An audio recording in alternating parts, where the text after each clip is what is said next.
क्या एक औरत का हक के लिए बोलना बदतमीजी है, या ये वो सच है जिसे सुनने का हौसला हमारे मुआशरे के उन कानों में नहीं है जो सिर्फ जी हजूर सुनने के आदी हो चुके हैं। आज हम इस खामोश खौफ के बारे में बात करेंगे जो कमज़ोर किरदार के मर्दों के पीछे छुपा होता है, और उस आवाज़ का दिफा करेंगे जिसे इस्लाम ने हक करार दिया है। औरत जब मजबूती से बोलती है तो मसला उसकी आवाज़ का नहीं होता, बल्कि मसला उन लोगों का होता है जो दलील का सामना करने से डरते हैं। अक्सर औरत की खुददारी और उसके सच को बदतमीजी का नाम देकर खामोश कराने की कोशिश की जाती है, लेकिन याद रखिए, खामोशी हमेशा नेकी नहीं होती। कभी कभी ये खुद पर होने वाले जुल्म में बराबर की शिरकत बन जाती है। इस्लाम ने औरत को एक खामोश वजूद नहीं, बल्कि एक बाशऊर, सवाल करने वाला और हक की बात रखने वाला इंसान बनाया है। कुरान करीम की सूरत अल मुजादिला की पहली आयत इस बात का वाज़ेह ऐलान है कि औरत सवाल कर सकती है और दलील दे सकती है। अल्लाह ताला फरमाता है, अल्लाह ने उस औरत की बात सुन ली जो अपने शौहर के मुकाबले में आपसे बहस कर रही थी। सोचिए, कायनात का रब एक औरत की बहस और उसके सवाल को सुनता है और उसे वही का हिस्सा बना देता है। अगर रब्बे कायनात औरत का मौक़िफ़ सुनता है तो मिट्टी के बने इंसान उसकी आवाज़ से क्यों घबराते हैं? ये आयत इस सोच का रद्द है कि औरत को सिर्फ सर झुकाकर हर बात तस्लीम कर लेनी चाहिए। नबी करीम सल्लल्लाहु अलैहि वसल्लम के दौर में औरतें न सिर्फ सवाल करती थीं, बल्कि अपनी राय का बरमला इजहार भी करती थीं। हज़रत आयशा सिद्दीक़ा रज़ी अल्लाहु अन्हा का कौल तारीख़ का सुनहरा बाब है कि अंसार की औरतों पर अल्लाह रहम फरमाए, हया ने उन्हें दीन सीखने और सवाल करने से नहीं रोका।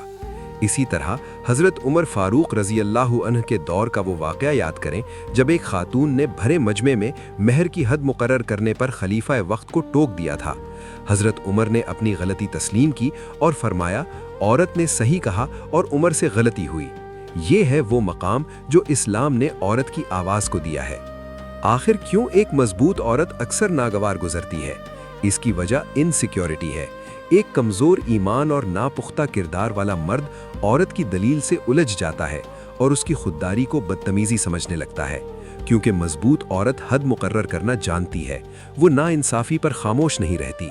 कमज़ोर किरदार कंट्रोल चाहता है, जबकि मजबूत किरदार इज्जत और मुकालमा चाहता है। ये जंग दरअसल मर्द और औरत की नहीं, बल्कि सच्चाई और अना की जंग है। इस्लाम ने औरत को दबकर जीना या जुल्म को सब्र समझना नहीं सिखाया। नबी करीम सल्लल्लाहु अलैहि वसल्लम ने फरमाया कि सबसे अफजल जिहाद जालिम हाकिम के सामने हक बात कहना है। ये हुक्म सिर्फ मर्दों के लिए नहीं, बल्कि औरतों के लिए भी बराबर है। इस्लाम ने लहजे की इस्लाह और बावकार गुफ्तगू की तालीम दी है, लेकिन हक छुपाने का हुक्म हरगिज़ नहीं दिया।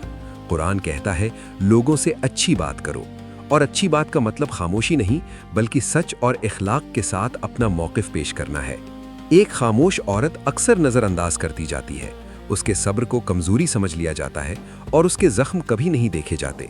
लेकिन वो औरत जो बावकार अंदाज में अपनी आवाज़ उठाती है, वो अपनी हद वाज़ेह करती है और आइंदा के लिए जुल्म का दरवाज़ा बंद कर देती है।